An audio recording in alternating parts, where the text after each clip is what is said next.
Okay, our top coat of glaze has pretty much dried.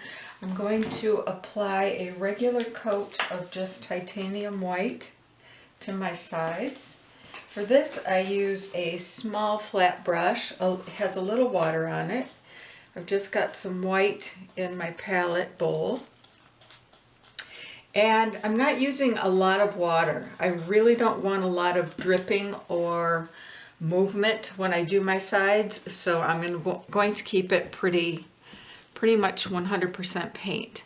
And you can just start at one side from the bottom up and very gently work over your sides. If you have any drips, I would suggest laying a coat down in that spot to cover the drips and then letting it dry and then coming back and doing your whole side. So you can do it this way. If you notice, I'm taking some paint on my brush and I'm moving in a real up and down sort of direction. Not a lot of flicking, not a lot of movement, because I don't want any white flicks on top of my painting. So if you do that and you do it fairly slowly, you just move along.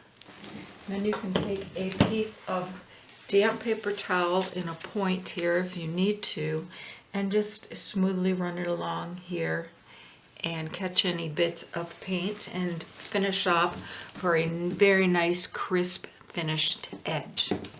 So I'm going to do that with my entire painting, but I wanted to thank you so much for joining me in this tutorial. This is the final painting, Springtime.